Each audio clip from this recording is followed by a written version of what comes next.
जो हमने एमनेस्टी दी पहली, मैं अब देखता हूं कि हमें वो इस तरह ओपन एमनेस्टी नहीं देनी चाहिए थी। हमें उसको डायरेक्ट करना चाहिए था, जो अब हम कर रहे हैं इंडस्ट्री के ऊपर। अब हम उनको ये दावत दे रहे हैं कि वो पाकिस्तान के अंदर जब इन्वेस्ट करेंगे तो 5 साल का उनको टैक्स हॉलिडे मिलेगा, नो क्वेश्चंस आस्क्ड होगा। अगर वो पाकिस्तान की किसी भी इंडस्ट्री के साथ जेवी करेंगे, जॉइंट वेंचर करेंगे, उनके लिए 5 साल का टैक्स हॉलिडे कर दिए। ये जो पैकेज आज दिया है, ये मुझे आते साथ ही ये बिजनेस कम्युनिटी को पैकेज देना चाहिए था। अस्सलाम वालेकुम नाज़रीन, टू द पॉइंट के साथ मैं हूं मंसूर अली खान। प्रोग्राम में आपको खुश आमदीद कहेंगे। नाज़रीन, वो तहरीक इंसाफ जो एमनेस्टी स्कीम की सबसे बड़ी मुखालिफ थी, अब एमनेस्टी स्कीम के फायदे गिनवा रही है। पिछले 3.5 साल में मेरे कप्तान ने 1 नहीं 2 नहीं बल्कि 3 बार एमनेस्टी स्कीम का ऐलान किया है।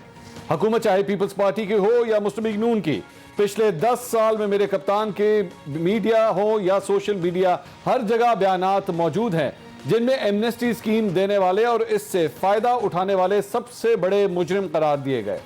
हुकूमत के इस ऐलान को ईमानदार तबके के खिलाफ साजिश करार दिया गया। जो ईमानदार टैक्स पेयर है उनके ऊपर टैक्स है। कितनी एमनेस्टी कामयाब हुई हैं स्कीम्स, कितनी दफा एमनेस्टी स्कीम दी गई है। ये इस मुल्क की, मुझे अफसोस से कहना पड़ता है कि रूलिंग एलीट अपने लिए एमनेस्टी स्कीम लेके आती है ब्लैक का पैसा वाइट करने के लिए। इसको हम इसकी सख्त मुखालफत करेंगे। नाज़रीन, माजी की एमनेस्टी स्कीम को न सिर्फ मुस्तरद करने के ऐलानात किए जाते रहे, बल्कि 2018 में इलेक्शन जीतकर हुकूमत में आने के बाद इस स्कीम से फायदा उठाने वालों का एहतसाब करने का वादा भी किया गया। एमनेस्टी स्कीम को मेरी और मेरी पार्टी मुस्तरद करती है। 2018 का हम इलेक्शन जीतेंगे, जिन्होंने एमनेस्टी ली है सबको इन्वेस्टिगेट करेंगे। जब बार बार आप डाकुओं को ये स्कीम्स दे देते हैं तो मैं सवाल पूछता हूं कि जो लोग ईमानदारी से इस मुल्क में टैक्स देते हैं वो तो बेवकूफ लोग निकले ना। माजी में जिस स्कीम को नाजायज कहा जाता रहा, अब जायज कहा जा रहा है। जिस स्कीम से फायदा उठाने वालों को डाकू कहा गया, अब उनकी राह में फूल बिछाए जा रहे हैं। ऐ मेरे कप्तान, क्या यह खुला तजाद नहीं? माजी में सरमायाकारों को दी गई छूट को दयानतदार तबके के मुंह पर थप्पड़ मारने वाली बात कहा गया और ऐसी स्कीम को हुकूमत और चोरों का गठजोड़ कहा जाता रहा। एमनेस्टी स्कीम को हेरा फेरी कहा गया। पहले चोरी करो, टैक्स ना दो, करप्शन करो, थोड़ी देर के बाद एक स्कीम आ जाएगी, सारा आपका काला धन सफेद हो जाएगा, ब्लैक का पैसा व्हाइट हो जाएगा। ये कौन सी दुनिया देती है इतनी एमनेस्टी स्कीम्स? नाज़रीन, जिस एमनेस्टी स्कीम को पहले अवाम के साथ धोखा और मजाक कहा गया, वो स्कीम जिसे मईशत के लिए नासूर करार दिया गया, अब बिगड़ती मईशत का इलाज इसी स्कीम को करार दिया जा रहा है। तरक्की और खुशहाली की अलामत बताया जा रहा है। ऐ मेरे कप्तान, क्या यह खुला तजाद नहीं? हुकूमत ऐसी स्कीमें क्यों लाती है? हुकूमत को इसमें क्या फायदा होता है?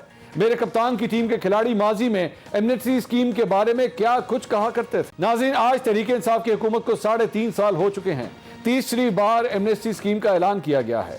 क्या यह ऐलान इसलिए किया गया है क्योंकि गरीब के लिए कोई स्कीम नहीं आएगी? क्या यह ऐलान इसलिए किया गया है क्योंकि इससे ताकतवर और अमीर का फायदा होता है? क्या इस एमनेस्टी स्कीम के ऐलान की वजह यह है कि आज रियासत कशकोल लेकर खड़ी है और भीख मांग रही है? जिस अमल को माजी में गरीब कश कहा गया, जिस स्कीम को अशराफिया और कब्जा माफिया के सामने हथियार डालने के मुतरादिफ कहा जाता रहा, आज उसी स्कीम को गरीब के खात्मे के लिए अहम कदम और तरक्की की उमंग करार दिया जा रहा है। ऐ मेरे कप्तान, क्या यह खुला तजाद नहीं? मेरे कप्तान जो अपनी टीम को अब तक यही कहते रहे कि घबराना नहीं है, कभी ऑपोजिशन को ललकार कर कहा गया कि घबराना नहीं है, लेकिन आज घबराहट इस कदर बढ़ चुकी है कि कुर्सी को बचाने के लिए एक बार फिर मेरे कप्तान को चौधरी बरादरान के दर पर हाजिर होना पड़ा है। बड़ी मुलाकात से सियासी माहौल में क्या तब्दीली आएगी, इस पर बात करेंगे एक छोटे से ब्रेक के बाद। हमारे साथ रहिएगा। Welcome back after the break. सियासी तौर पर लाहौर में आज काफ़ी गहमा गहमी रही। वज़ीर आज़म इमरान खान लाहौर के एक रोज़ा दौरे के ऊपर मौजूद रहे और सबसे बड़ी बात यह कि आज उनकी चौधरी बरादरान से मुलाकात हुई। चौधरी शुजात हुसैन की अयादत के लिए वो उनके घर गए। मजीद बात करेंगे अपने पैनलिस्ट से। पाकिस्तान तहरीक इंसाफ से सेनेटर ओन अब्बास बप्पी साहब आज हमारे साथ मौजूद हैं। मुस्लिम लीग नून से खुर्रम दस्तगीर साहब हमें ज्वाइन कर रहे हैं। पाकिस्तान पीपल्स पार्टी से नबील गबोल साहब आज हमारे साथ पैनल के अंदर मौजूद हैं। सबसे पहले खुर्रम दस्तगीर साहब के पास जाएंगे। खुर्रम साहब, आखिरकार वज़ीर आज़म की मुलाकात हो गई काफ लीग के साथ और उसके बाद जो खबरें आ रही हैं वो ये है कि अपोजिशन के लिए द गेम इज़ ओवर। तहरीक अदम एतमाद के हवाले से काफ लीग ने कह दिया कि जनाब खान साहब घबराना नहीं है, हम आपके साथ खड़े हैं। गेम तो शुरू ही नहीं हुई, खत्म हो चुकी है, बहुत देर हुई। अच्छा, डूबते हुए टाइटैनिक पर आप जितना मर्जी बैंड बाजा बजा लें, आप भोंपू से ऐलान कर दें कि जी काला धन सफेद कर लो, आओ जिसने भी आना है सब करप्ट पैसा ले आओ, 5% के ऊपर सब साफ हो जाएगा। लेकिन उससे टाइटैनिक का डूबना जो है वो रुकता नहीं है। तो वो गए हैं अपने हवारियों से मिलने, लेकिन जो अपोजिशन है वो मुत्तहिद होकर बड़ी संजीदगी से इसकी तैयारी कर रही है। और बजाय ये कि इस पर ज्यादा बहस हो, जिस दिन इंशाल्लाह चंद दिनों के बाद जब तहरीक अदम एतमाद फाइल होगी तो पता चल जाएगा। हम एहतियात कर रहे हैं, हम बड़ी मतानत से। नहीं खुर्रम साहब, मुझे सिर्फ इतना समझाइएगा, ये अभी भी ये डिस्कशन जारी है तहरीक अदम एतमाद की? क्योंकि आज की इस मुलाकात के बाद तो इंप्रेशन यही आया कि अब जरूरत ही नहीं है, मतलब काफ लीग अगर इधर आके खड़ी हो गई है और उन्होंने प्राइम मिनिस्टर को कह दिया कि we are not going anywhere, तो आज के बाद तो ये कहानी खत्म नहीं हो जानी चाहिए। जी नहीं, कैसे खत्म हो सकती है? मैं आपको और आपके नाजरीन को याद करा दूं कि 1 साल पहले 3 मार्च को ही यूसुफ रजा गिलानी ने मुत्तहिदा अपोजिशन के जरिए कौमी असम्बली में सेनेट की नशिस्त जीती थी। अपोजिशन के 172 वोट थे, हुकूमत के पास 163 वोट थे। ठीक है। और उस वक्त भी काफ लीग ने और MQM ने अपोजिशन की हमायत नहीं की थी, लेकिन अपोजिशन के पास वो वोट मौजूद थे, वो आज तक रिकॉर्ड का हिस्सा है। तो हम काफ लीग से बात कर रहे हैं, लेकिन हम उन पर इन्हिसार नहीं कर रहे। हमारी कोशिश ये है कि जब ये फाइल हो तो हमारे पास एक रॉक सॉलिड मेजॉरिटी मौजूद हो कौमी असम्बली में, जिसकी वजह से ये आसानी से मामला हल हो जाए। लेकिन कोई इन्हिसार नहीं है, अभी भी हमारी कोशिश जारी रहेगी। जितने ज्यादा अरकान कौमी असम्बली को, जमातों को हम उसमें शामिल कर सकें, उससे कामयाबी करीब तर आएगी। और लेकिन उस वक्त भी हमारा इन्हिसार हुकूमत की इत्तेहादी जमातों पर नहीं था 1 साल पहले, और आज भी नहीं। ये अबास साहब, ये जो गुफ्तगू कर रहे हैं ना खुर्रम साहब, ये जिस वाक़े का इन्होंने तस्करा कर दिया है, इसके बाद वाकई मुझे भी इन्होंने शक में डाल दिया, वरना इससे पहले मैं बिल्कुल कंफर्म था कि आज काफ लीग ने आपको एश्योरेंस करा दी है, उसके बाद अब इनके पास कुछ भी नहीं है। अब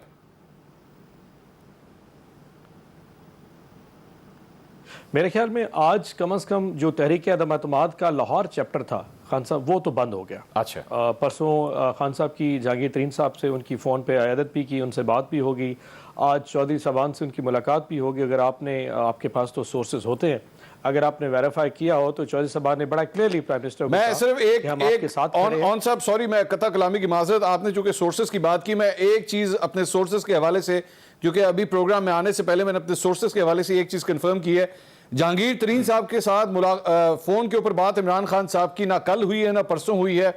ये फोन के ऊपर बात तब हुई है जब जहांगीर तरीन साहब पाकिस्तान में थे, शौकत खानम अस्पताल में जेर इलाज थे, ये तब इमरान खान साहब की फोन पे उनसे बात हुई है। और उसके बाद भी तो मैं अब सोर्सेस के हवाले से जो बात की सूरत है वो भी बता दूं कि जहांगीर तरीन ग्रुप की नाराजगी अभी भी वैसे ही बरकरार है उस फोन कॉल के बाद भी, ये मैं आपको कंफर्म कर दूं अपने सोर्सेस से। अच्छा, अब आगे आप बात कीजिए। दोबारा थोड़ा सा क्लियर कर लूं। जी मैं एक थोड़ा सा क्लियर कर लूं। मैंने अपनी गुफ्तगू में फिर वही कहा कि उन्होंने फोन के ऊपर उनसे अयादत की है। जी बिल्कुल। तो इसका मैंने कहीं ये नहीं कहा कोई पॉलिटिकल गुफ्तगू है, मैंने उनकी अयादत की है। आप सही कह रहे हैं। तो जो तवक्कुआत ऑपोजिशन तरीन साहब से या उनके वो जो हमारे दोस्त हैं उनसे लगा के बैठी थी, कम से कम उसको दम तोड़ देना चाहिए था, क्योंकि पहले भी जहांगीर तरीन साहब के उन दोस्तों में से किसी ने ये नहीं कहा वो प्राइम मिनिस्टर के अगेंस्ट जाएंगे। सो आज कम से कम लाहौर चैप्टर बंद हो गया। और मैं इसलिए बार कह रहा था कि चौधरी परवेज इलाही साहब की जो स्टेटमेंट मेरे तक पहुंची है, मैं उस मुलाकात का हिस्सा तो नहीं था, I was not privy to the information, but उन्होंने बड़ा क्लियरली कहा कि जो अपोजिशन के पास क्लियरली कोई नैरेटिव नहीं है कि कौन सी अदम एतमाद, उसके साथ खड़े होना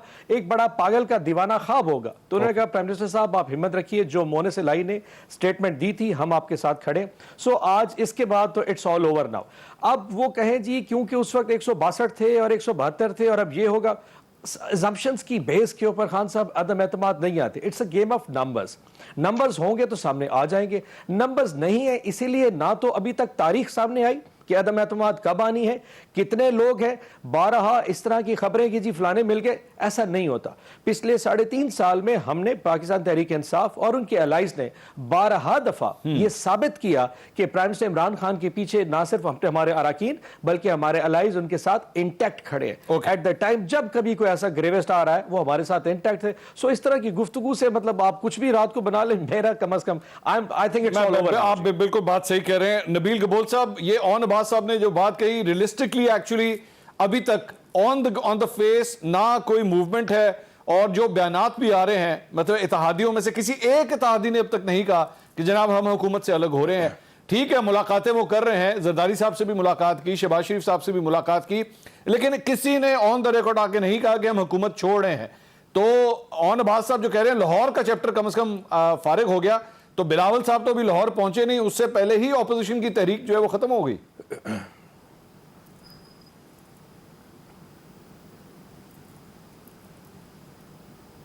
ये तो देखे ना, ये जो बातें कर रहे हैं ये तो उनको शायद ये वेल इन्फॉर्म नहीं है अपने पार्टी के अंदर इनका क्या हाल है।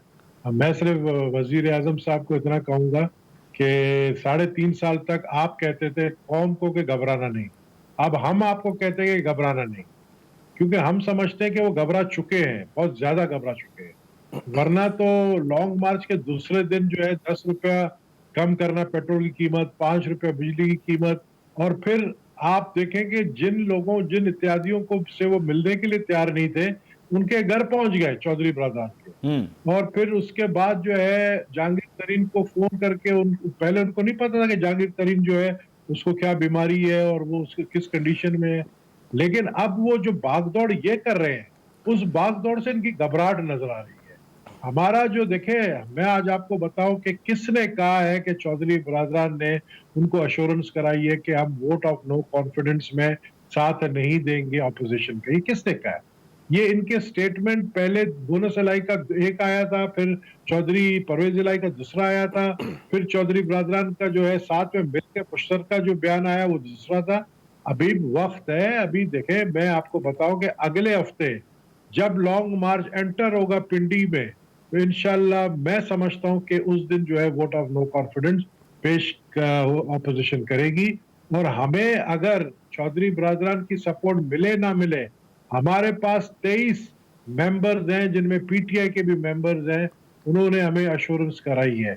अब आप लोग कह रहे हैं कि डेट दे, कोई तारीख दे, देखें ये एक ऐसा काम है, वोट ऑफ नो कॉन्फिडेंस के सब ने अपने अपने घोड़े जो है संभाले हुए हैं।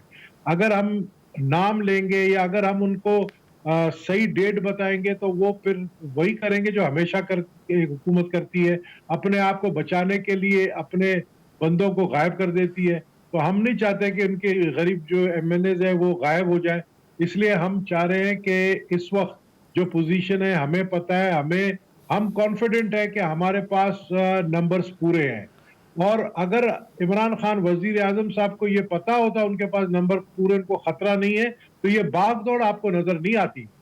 जिस मुल्क का प्राइम मिनिस्टर ये कहे कि मुझे इस मुल्क में इंसाफ नहीं मिल रहा है, तो मुझे बताए तो ये घबराहट, फ्रस्ट्रेशन की निशानी और क्या है? ठीक, तो ये चीज अब आप वक्त आने पर अगले हफ्ते आप देखेंगे वोट ऑफ नो कॉन्फिडेंस इंशाल्लाह। ये खुर्रम साहब ये जो बात कर रहे हैं नबील साहब के, जी हम उधर वहां पे पिंडी जाएंगे और उस वक्त वोट ऑफ नो कॉन्फिडेंस जो है वो जमा करवा दी जाएगी।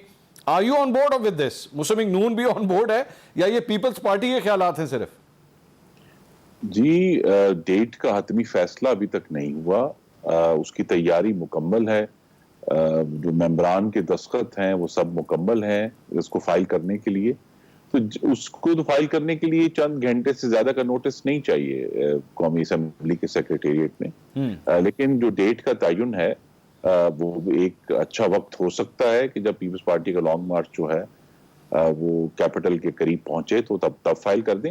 लेकिन ये फैसला हतमी तौर पर हमारे कायदीन नहीं करना है, और खास तौर पे मोहम्मद नवाज शरीफ और आसिफ जरदारी और मौलाना ने करना है।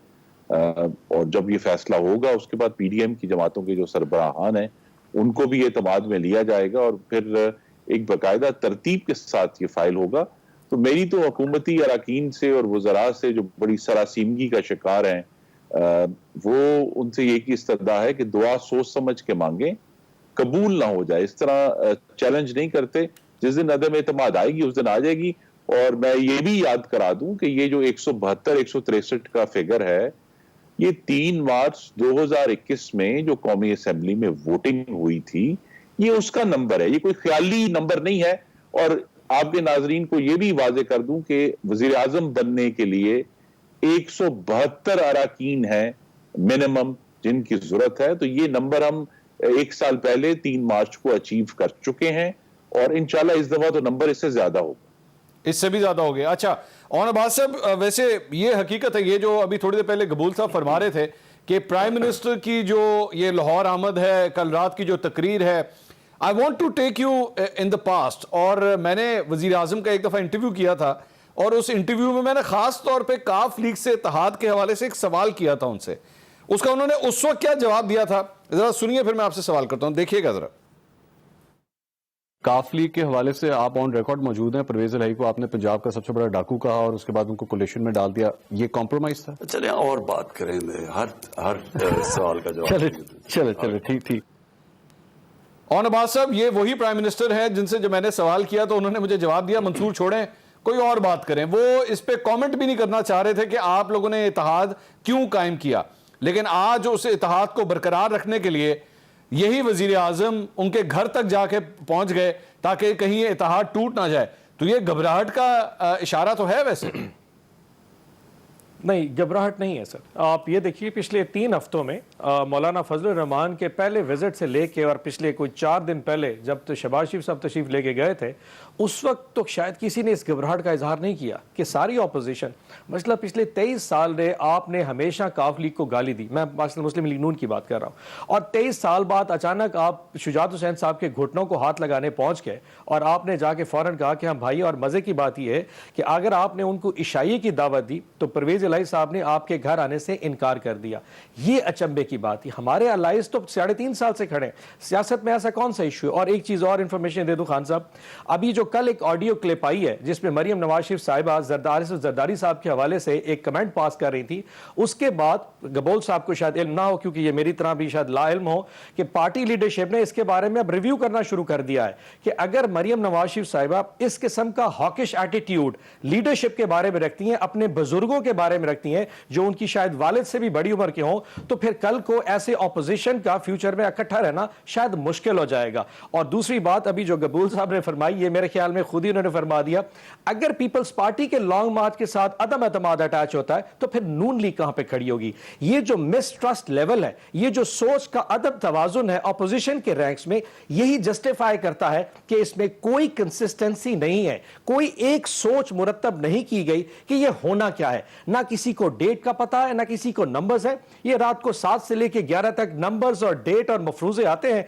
और अगली सुबह एक नई सुबह हो जाती है। सो हमारे अलायंस पे जाना एक नेचुरल स्टांस है, इनका हमारे अलायंस पे जाना ये घबराहट का शिकार है। इसीलिए कोई परेशानी की बात मुझे कम से कम इसमें नजर नहीं आती। कोई परेशानी की बात नहीं, कोई घबराहट नहीं। और हुकूमत का यह कहना है कि एक्चुअली ऑपोजिशन में इस वक्त अदम एतमाद, जिस तहरीक अदम एतमाद की बात कर रहे हैं, इन दोनों में आपस में अदम एतमाद है। इन दोनों से सवाल करते हैं कि क्या इनमें अदम एतमाद है। और साथ ही साथ कल रात को वजीर आजम ने जो ऐलानात किए हैं, पेट्रोल और डीजल को 10-10 रुपए सस्ता किया गया, बिजली को 5 रुपए सस्ता किया गया, उसके बाद जिस महंगाई की बात करती थी ऑपोजिशन, अब इस ऑपोजिशन के पास महंगाई के हवाले से मार्च करने की अब जरूरत है या वो जरूरत अब खत्म हो चुकी है? मजीद बात करते हैं ब्रेक के बाद, हमारे साथ रहिएगा। Welcome back after the break. हम सियासी जोड़ तोड़ के हवाले से बात कर रहे हैं। इमरान खान साहब की आज एक बड़ी इंपॉर्टेंट मुलाकात हुई चौधरी फैमिली के साथ, और जो खबरें आ रही हैं वो यही है कि काफ लीग ने कहा है कि हम हुकूमत के साथ ही खड़े होंगे। खुर्रम दस्तगीर साहब, ये बताइएगा, एक और खबर ये भी थी कि आप लोगों ने काफ लीग को, चौधरी बिरादरान को इशाइये के ऊपर मदऊ किया था और 2 दिन के अंदर कंफर्मेशन दी जानी थी, लेकिन वो कंफर्मेशन आज तक नहीं आई। क्या ये हकीकत है कि काफ लीग भी इशाइये के ऊपर आप लोगों के इन्विटेशन पे नहीं आना चाह रही? जी, कमाल तो ये है कि मुस्लिम लीग नून को नहीं मालूम कि कोई इशाइये के दावतनामा इशू किया गया है, लेकिन गालिबन दूसरी पार्टियों को बड़ी अच्छी तरह मालूम है। मेरे भी बिल्कुल नॉलेज में नहीं है कि कोई इशाइये की इनविटेशन दी गई थी या एक्सेप्ट नहीं हुई। मुझे ये अलबत्ता मालूम है कि काफ लीग के जो एक ही सेनेटर हैं इस वक्त सेनेट ऑफ पाकिस्तान में, उन्होंने पब्लिकली कहा है कि हम हुकूमत के साथ नहीं है, हम रियासत के साथ हैं। और MQM के जो सरबराह हैं खालिद मकबूल सिद्दीकी साहब मेरे कॉलीग हैं, वो एक से ज्यादा दफा कह चुके हैं कि हमें नहीं मालूम हम इस हुकूमत के साथ क्यों हैं। तो इनको तो अपने हवारियों की फिक्र करनी चाहिए, और आज की है फिक्र, अच्छी बात है। लेकिन जो किस किस्म के हालात हैं और जिस किस्म की कल इमरान खान साहब ने पाकिस्तान के तमाम करप्ट लोगों को और काले धन रखने वालों को जिस तरह की ईद दिखाई है और दावतनामा दिया है अपने काले धन को सफेद करने का, तो उससे तो यही पता चल रहा है कि उन्हें भी मालूम हो गया है कि टाइटैनिक डूबने वाला है। 2022 इलेक्शन का साल है और इलेक्शन की तैयारी है। मैं खुर्रम साहब अगर एक सिर्फ सवाल कर सकूं, थोड़ी देर पहले आपने कामिल अली आगा साहब का जिक्र किया कि उन्होंने कहा कि जी हमारा इत्तेहाद जो है वो रियासत के साथ है। चलें, अगर मैं आप ही की इस कोटेशन के, और आप सही कह रहे हैं, वो वाकई उन्होंने यही कहा था, अगर मैं इसी के साथ चलूं तो क्या ये कह सकता हूं कि रियासत भी कम से कम इस हुकूमत के साथ चलने पर राजी है इस वक्त? जी, रियासत के बारे में तो हम सब क्या सराहियां कर सकते हैं, लेकिन हमारा जो इस वक्त तहरीक अदम एतमाद लाने का जो इंदिया है वो इस बुनियाद पर है कि मैं भी चूंकि एक मुंतखब नुमाइंदा हूं कि हमारे वोटरों का ये मुतालबा है, उनकी तरफ से दबाव है कि ये इस गरीब दुश्मन और फाशिस्ट हुकूमत को गिराने के लिए ऑपोजिशन अपनी भरपूर और संजीदा कोशिश करे। ठीक है। और इसी वजह से जो पाकिस्तान पीपल्स पार्टी के साथ हमारे 1 साल से तनाव था और ताल्लुकात अच्छे नहीं थे, उस तमाम तनाव को और खराबी ताल्लुकात को हमने पीछे करके एक खुले दिल के साथ दोबारा मुतहद तरीके से ये मूवमेंट शुरू की है, ताकि हम पाकिस्तान के गरीबों को, मेहनत कशों को, काश्तकारों को हम नजात दिला सकें। क्योंकि कल और आज तो वाज़ेह हुआ है कि वजीर आजम तो सिर्फ काले धन वालों के सगे हैं, उनके हिमायती हैं। वो चाहते हैं कि जी जो मर्जी आ जाए और वो आके 5% दे के अपना काला धन सफेद कर ले। कल वजीर आजम ने IMF को कूड़ेदान में डाला, और आज जो एमनेस्टी के बाद दोबारा जो नया पैकेज दे रहे हैं, तो आज तो फाटफ को भी जो है वो डाल दिया है। मैं सर आता हूं, मैं उसके ऊपर अभी जरा तफसील से बात करता हूं। गबोल साहब, ये जो तस्करा हो रहा है, चले आ जाए कल रात के जो अनाउंसमेंट्स हैं उसके ऊपर आ जाए। ये एमनेस्टी स्कीम्स नून लीग भी देती रही है, ये पाकिस्तान पीपल्स पार्टी भी देती रही है। इमरान खान साहब अगर दें तो उसमें क्या गलत बात है?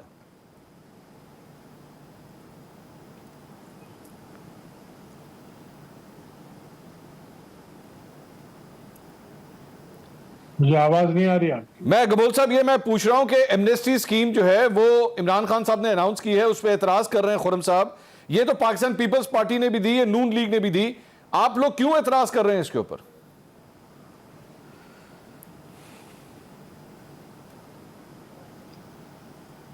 नहीं, हम समझते हैं कल का जो ऐलान है, ये जितने भी ऐलानात हुए हैं, कल का जो स्पीच है वो एक प्राइम मिनिस्टर इलेक्शन से पहले जो है जाते जाते कौम से खिताब करने वाला उसका जो है ये खिताब था। मैं समझता हूँ प्राइम मिनिस्टर का ये आखिरी कौम से खिताब था, और इन्होंने कौम को बेवकूफ समझा कि आज से 5-6 दिन पहले अगर 10 रुपया पेट्रोल डीजल का कीमत बढ़ा दिया, 10 दिन के बाद नीचे कर लिया, तो ये समझते कौम खुश होंगे। और एमनेस्टी स्कीम के बारे में जो बातें कर रहे हैं वो तो देखें, मैं समझता हूँ कि पहले बिल्डर्स को दिया, अब जो है वो कह रहे जितना पैसा आप लोगों के पास है आके लगाएं, आप लोगों को कुछ नहीं बोला जाएगा, आप लोगों का हिसाब किताब नहीं लिया जाएगा। तो भाई इसका मतलब आपने घुटने टेक दिए, यानी जितने ब्लैक मनी है वो ब्लैक मनी भी जो है इस एमनेस्टी के जरिए आप उसको वाइट करने का मौका दे रहे हैं, सिर्फ और सिर्फ कौम को, अवाम को जो है अपनी तरफ माइल करने के लिए कि हम अगली हुकूमत, अगले इलेक्शन में जो है हमें आप दोबारा वोट दे ताकि हम दोबारा हुकूमत बनाएं। तो ये एक इलेक्शन स्पीच था एक जाते हुए प्राइम मिनिस्टर का, इसको मैं सीरियसली नहीं लूंगा। और अब्बास साहब, ये सारी जो गुफ्तगू सुनी है, 9 ट्वीट्स हैं प्राइम मिनिस्टर की ऑन द रिकॉर्ड एमनेस्टी स्कीमों के खिलाफ, और आप ही की हुकूमत में ये तीसरी एमनेस्टी स्कीम है। और प्राइम मिनिस्टर पहले कहा करते थे कि चोरों, डाकुओं, लुटेरों को जो है उनका पैसा वाइट करने के लिए ये स्कीमें इस्तेमाल की जाती हैं। ऐसी स्कीमों से जो टैक्स पेयर है वो डिस्करेज होता है कि भाई मैं क्यों टैक्स दूं, अगर कल कोई इस तरह की एमनेस्टी स्कीम आनी है और काला धन सफेद हो जाना है। तो ये अभी तक चार कहते थे कि ईमानदार टैक्स पेयर के मुंह पर तमांचा है। जी जी एग्जैक्टली, बिल्कुल। ऑन साहब, इसको किस तरह डिफेंड किया जा सकता है सर? अच्छा खान साहब, पहले तो आई थिंक एक चीज़ को थोड़ा सा डिफ्रेंशिएट करते हैं। It's very unfair. कल रात को प्राइम मिनिस्टर ने जो रिलीफ पैकेज का ऐलान किया अपनी कौम के लिए, उसमें से पूरे पैकेज में से सिर्फ एक ये इंसेंटिव जो था उसको उठा के उसके ऊपर नैरेटिव जो ऑपोजिशन खेल रही है, ये बड़ा अनफेयर है। मैं पहले आपको टोटल पैकेज बता दूं, क्योंकि पैकेज की टोटल वैल्यू 237 अरब रुपए है, जिसमें से मेजॉरिटी जो है वो है तेल की, जो आपका 10 रुपए का रिबेट मिला है, और 5 रुपए बिजली की कीमत के ऊपर। और हमने, प्राइम मिनिस्टर ने उसका शायद कल अपने उसमें तकरीर में ऐलान ना किया हो, उसकी डिटेल भी बताई है कि इस साल अल्हम्दुलिल्लाह पहले 7 माह में हमारा जो टोटल टारगेट था वो 3090 अरब का टैक्स का था, जो कि हम 3352 अरब, मैं सिर्फ जनवरी 31 की कह रहा हूं, 3352 अरब हम इस वक्त टैक्स रिकवर कर चुके, 260 अरब ओवर द टारगेट है। तो जब कौम, जब हुकूमतें इतना टैक्स कलेक्ट करती हैं तो वो अपनी कौम के लिए खर्च भी करती हैं, तो इसमें कोई नहीं, हमने टैक्स कलेक्ट किया, हमने लोगों के रिलीफ पे खर्च कर दिया। अब उसमें स्कॉलरशिप्स भी थी, उसमें ग्रेजुएट्स भी शामिल थे, उसमें एहसास भी था, और भी बहुत सारे पैकेज था। अब जिस इंसेंटिव की बात कर रहे हैं, मुझे बड़ा अफसोस है कि उसमें सारे चैप्टर में आप ओवरसीज पाकिस्तानीज को भूल चुके हैं।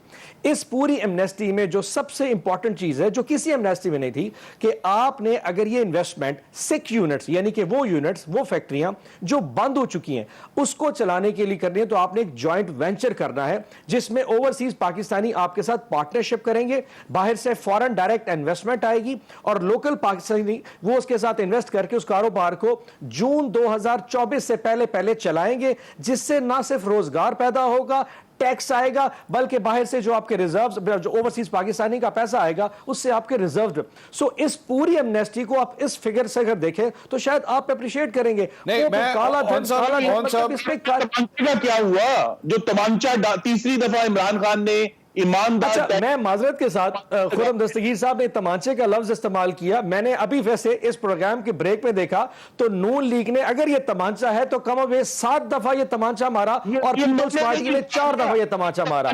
अब मेरा पॉइंट सिर्फ ये है, इसकी मैंने आपको कहा, इसमें ओवरसीज पाकिस्तानीज का हमने साथ डाल दिया, इसमें बुराई ही आखिर क्या है? आपके सिक यूनिट्स बंद पड़े, वो नहीं चल रहे, आपकी टेक्सटाइल्स बंद पड़ी, अगर तो उसमें अगर कोई ओवरसीज पाकिस्तानी इन्वेस्ट करता है लोकल इन्वेस्टर के साथ, तो इसमें बुराई ही क्या है? आपको 5% वो टैक्स भी दे रहा है। So what's the issue with that? Let me take a break. मैं इस पे डिटेल से मैं बात करता हूं। मैं जानता हूं खुर्रम साहब भी इसके ऊपर कमेंट करना चाह रहे हैं। I will take a break, उसके बाद दोबारा इस पे नाज़रीन बात करते हैं। Please stay with us. Welcome back after the break. हम बात कर रहे थे वजीर आज़म ने जो ऐलानात कल किए हैं उसके बारे में बात कर रहे थे। और अब्बास साहब ये फरमा रहे थे कि इन ऐलानात से पाकिस्तानी मईशत पे बेहतरीन असरात आएंगे। और अब्बास साहब, मुझे सिर्फ एक चीज़ काइंडली क्लियर कर दीजिएगा, आप ये फरमा रहे हैं कि जो ओवरसीज पाकिस्तानी है वो अपना पैसा इन्वेस्ट करेंगे, इससे पाकिस्तानी मईशत का फ़ायदा होगा, तो इसका मतलब है कि पाकिस्तान में अगर किसी के पास काला धन है और वो सिर्फ 5% दे दे और उसके बाद उसको इंडस्ट्रीज के अंदर वो पैसा लगाए, ऐसा नहीं हो सकता या हो सकता है? थोड़ा सा मैं क्लियर कर लूं, इससे पहले जितनी एमनेस्टीज आती रही वो प्री कंडीशनल नहीं होती थी, यानी कि अगर आपके पास काला धन पड़ा है, आप एक अमाउंट टैक्स डिक्लेयर कर दी जाती थी, आप उसको पैसे टैक्स पे करें अपने अकाउंट में जमा करा दें। उसकी प्रोडक्टिव कैपेसिटी के ऊपर बात कभी भी नहीं की गई कि उसके पैसे का क्या करना है। अब एक शर्त लगाई गई कि अगर आपके पास इस तरह का पैसा है तो एक कंपनी बनेगी, आप डिक्लेयर करेंगे, आपके साथ ओवरसीज पाकिस्तानी वेंचर करेंगे, फिर एक कंपनी बनेगी, वो उसकी इन्वेस्टमेंट होगी और वो यूनिट जून 2024 से पहले चलेगा, और उसके बाद वो 5 करोड़ की मिनिमम उस पर वो अमाउंट भी रखी गई। सो वो प्री सेट कंडीशन साथ रखी गई ताकि वो जो पैसा है वो पाकिस्तान की प्रोडक्टिव कैपेसिटी में आ सके। ये मैं कह रहा था। नॉर्मल एमनेस्टी स्कीम तो ये थी कि आप मेरे पास अगर 10 करोड़ मैंने कहीं से कमाया हुआ है तो मैं पाकिस्तान में टैक्स पे करके अपने बैंक पर रखूं, ठीक है, वो कांसेप्ट नहीं। सो बेसिकली 5 करोड़ की एक लिमिट है और बाहर से भी इन्वेस्टर आएगा और लोकल भी होगा, और दोनों से सिर्फ 5% दिया जाएगा और सवाल नहीं किया जाएगा पैसा कहां से आया। बाहर वाला तो टैक्स वैसे डिक्लेयर करता है जी, वो तो वैसे हो नहीं सकता। ओवरसीज पाकिस्तानी से नहीं हो सकता सर, क्यों नहीं हो सकता सर? वो क्यों नहीं हो सकता? बाहर वाला ओवरसीज अगर उसके पैसे जो हैं, अगर उसके पैसे शेल कंपनीज में हैं, उसके पैसे अगर शेल कंपनीज में हैं, तो इसका मतलब है कि वो टैक्स छुपा रहा है। शुक्र करे कि हमने कोई मुस्लिम लीग नून का टाइटल नहीं लगा दिया, वरना फंस जाना था। ये आम पाकिस्तानी है, उसके हलाल और रोजे हलाल के पैसे हैं जी, तो ऐसा इशू होपफुली नहीं नहीं होगा। न्याजी सर्विसेज लिमिटेड भी तो शायद कभी थी ना जी, वो भी उसको ना भूलें। नहीं सर, नहीं सर, अगर एवन फील्ड के पैसे आ गए फिर रोला पड़ सकता है, लेकिन उन्होंने सोचा नहीं है। मैं खुसरो बख्तियार को कहूंगा इस पे सोच ले जरा, ये तो एवन फील्ड के पैसे कहीं पाकिस्तान ना आ जाए जी। खुर्रम साहब योर टर्न। एमनेस्टी स्कीम्स के खिलाफ वो मेरे अल्फाज नहीं थे, वो इमरान खान के अल्फाज थे। तमांचे का लफ्ज भी उनका था। उन्होंने कहा ये करप्ट लोगों को बेनिफिट करेंगी, ये पाकिस्तान के ईमानदार लोगों के मुंह पर तमांचा है और ये काला धन सफेद करना बड़ी गलत है। बल्कि अगर मैं याद करा दूं तो अप्रैल 2018 में खान साहब ने धमकी दी थी कि मैं तो अदालत जाऊंगा इस एमनेस्टी स्कीम के खिलाफ, ये गैर कानूनी है, ये गैर आईनी है।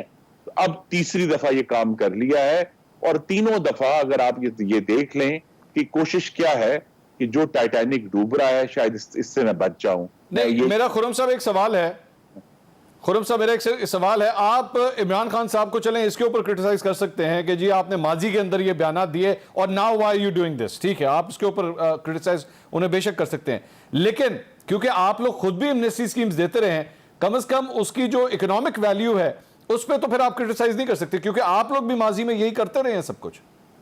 जी, इकोनॉमिक वैल्यू एमनेस्टी स्कीम की किसी एक हुकूमत के दौर में एक दफा हो सकती है। आप एक दफा छूट जरूर देते हैं ताकि लोगों को ये इंसेंटिव हो कि वो नेट में आए, लेकिन अगर आपने ये वतीरा ही बना लिया सर, है। आपने एक दफा दी थी जी, एक दफा दी थी, गालिबन जनवरी या फरवरी 2018 की बात है। That's it. एक के अलावा मुस्लिम लीग नून ने कभी नहीं दी। जी, जो हमारे 5 साल थे उन 5 साल में एक ही एमनेस्टी 2013 से 18 के दरमियान, जिसका मैं नहीं शाहिद हूं।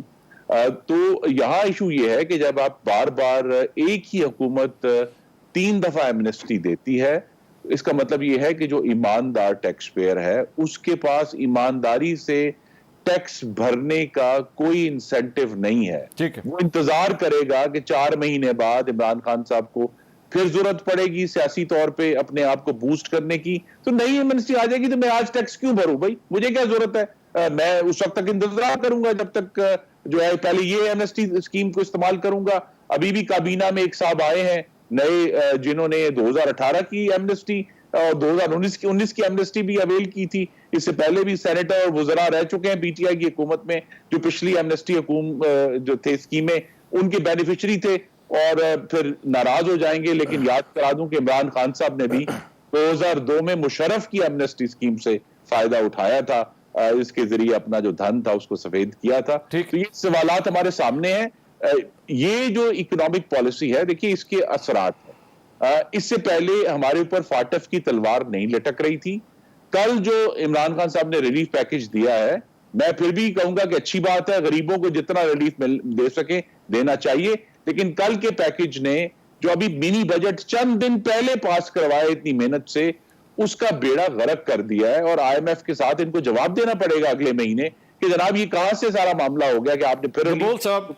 और दूसरी बात मैं इस पे आज रिस्पॉन्ड कर दूं थोड़ा सा, उसने फाटफ को थोड़ा सा कूड़ेदान में डाल दिया है, क्योंकि फाटफ आप ये कहेगा कि जनाब अगर आप किसी का सोर्स नहीं पूछते तो टेरर फाइनेंसिंग होगी और मनी लॉन्ड्रिंग होगी। ऑन साहब 30 सेकंड्स प्लीज, उसके बाद में गबूल साहब एक रिस्पॉन्ड कर दूं। जी जी, सिर्फ एक चीज कर दूं। अभी खुर्रम दस्तगीर साहब ने फरमाया कि कोई भी गवर्नमेंट अपने पूरे टेन्योर में एक दफा एमनेस्टी स्कीम देती है और गालिबन इन्होंने अप्रैल में या फरवरी 2018 में दिया। माजरत के साथ let me correct the figures, Pakistan Muslim League नून ने अपने 5 साल दौर में 3 दफा एमनेस्टी स्कीम्स दी थी। 2013 में दिया था, 2016 में दी और 2018 के अप्रैल में 3 दफा अपने टेन्योर में। Late me correct the facts. Khan साहब आप अपनी टीम को रिसर्च करके उसे बता दें, इनकी स्टेटमेंट टोटली रॉन्ग है सर। खुर्रम साहब, पीटीआई ने कितनी दफा दी है? नहीं सर, आप फिलहाल नून की बात कर रहे हैं, अपने सवाल का जवाब दे दिए, जो आपने कहा वो गलत कह दिया। आपने कितनी दफा दी है? 3 दफा दी है ना, फिर होगी। मैं अपनी दुरुस्तगी के लिए तैयार हूं, इमरान खान साहब तैयार नहीं है दुरुस्तगी के लिए। चले, थैंक यू सो मच। चले एक्सेप्ट कर लिया। गबूल साहब ये बताइए नहीं हुई, कह दिया गबूल साहब ये बताइए कि जो भी इमरान खान साहब ने कल रात अनाउंस किया है, इसका सियासी फायदा होगा गबूल साहब उन्हें या नहीं होगा? सियासी फायदा होगा? जितने ऐलानात करें, कौम को पता चल गया है कि ये घबराहट में ऐलान कर रहे हैं, कौम को पता चल गया कि जितने ऐलानात पहले किए किसी एक पे पूरा नहीं उतरा है। मैं इस ऐलान को वैसे ही ऐलान समझूंगा जो इन्होंने कहा था कि मैं 50 लाख नौकरियां दूंगा, 1 करोड़ जो है लोगों को 50 लाख घर, 1 करोड़ नौकरियां। इस तरह के ऐलान तो बहुत कर चुके हैं, हर ऐलानात से यू टर्न लिए इन्होंने।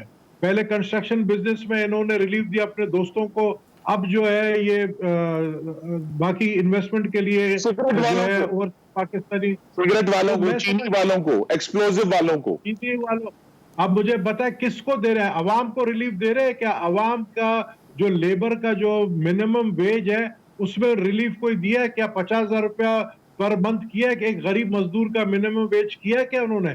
कुछ नहीं किया। फायदा किसको दे रहे हैं? कंस्ट्रक्शन बिजनेस में जो बहुत है, बहुत शुक्रिया, investor बहुत बहुत जो शुक्रिया है, नबील वो साहब, चीज़ों- खुर्रम दस्तगीर साहब और ओन अब्बास साहब।